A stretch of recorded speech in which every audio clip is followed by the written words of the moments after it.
On enchaîne avec notre rendez-vous Fallait y penser. Ce soir, cette initiative, un club de lecture. À Strasbourg, la librairie La Bouquinette consacre des rencontres mensuelles aux adolescents. Un club de lecture où chacun livre ses coups de cœur. Marie Coulon, Olivier Stéphan et Louis Matuchet.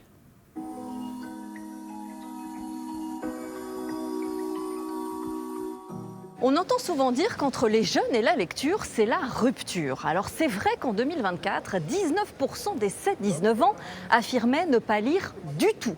Oui, mais parmi les lecteurs, 68% affirmaient, eux, partager leur coup de cœur littéraire avec la famille, les amis. Et justement, encourager ce partage littéraire, c'est ce que fait cette librairie de Strasbourg. On va aller voir ce qui s'y passe. J'ai lu Un phare sous l'océan. Ça parle de la Bretagne surtout. Ça se passe en 2083. C'est un roman du futur. Des ados qui prennent le temps de discuter entre eux des livres qu'ils ont lus.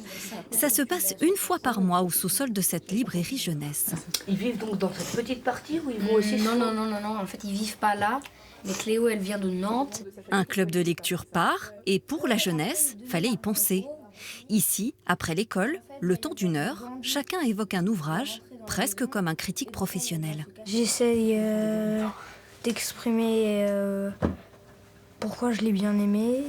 J'essaye de résumer le livre. Je me suis rendu compte d'un truc, c'est que la pire erreur du débutant, c'est de prendre des notes. Les meilleures explications, ça vient en improvisation. Moi, je réfléchis même pas à ce que je prépare. J'arrive et j'improvise sur le moment, à la minute même. Si on aime les livres, c'est simple. C'est un peu à la Roald Dahl, mais beaucoup plus moderne. Celle qui a eu l'idée de les réunir, c'est Alice Dosier, libraire, à l'écoute. On vit des émotions fortes quand on lit, des fois positives, des fois négatives. On est des fois en colère contre l'auteur ou l'autrice parce qu'il a fait mourir un personnage qu'on adorait. On a envie d'en parler avec d'autres.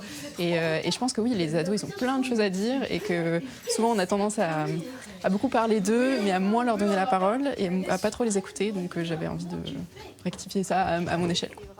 Sans complexe, sans timidité. Sur le sol de notre boulangerie, j'essaie le cadavre d'une fille. D'accord, ça met dans l'ambiance directe. Voilà.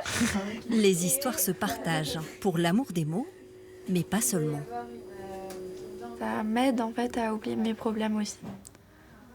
Parce que avec le collège, parfois avec les devoirs ou par exemple avec les évaluations, c'est pas toujours très simple et du coup parler d'un livre ou tout simplement avoir des personnes qui sont là pour nous écouter parler, ça m'aide parfois aussi. Écouter, libérer la parole. Et pourquoi pas donner envie d'écrire aussi. Susciter des vocations à un âge où les écrans prennent de plus en plus de place.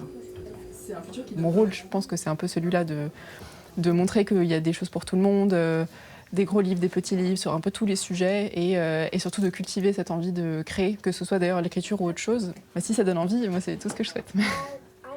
Alors reste plus qu'à choisir de nouvelles aventures pour le prochain rendez-vous, à consommer le plus vite possible et surtout sans modération. Bon ben voilà, il n'y a plus rien, c'est parti pour de nouvelles lectures. Et c'est vraiment chouette de voir cette gourmandise littéraire. Fallait y penser, c'est terminé, mais si vous avez d'autres bonnes idées à nous partager, n'hésitez pas, l'adresse s'est affichée. Je vous dis à bientôt.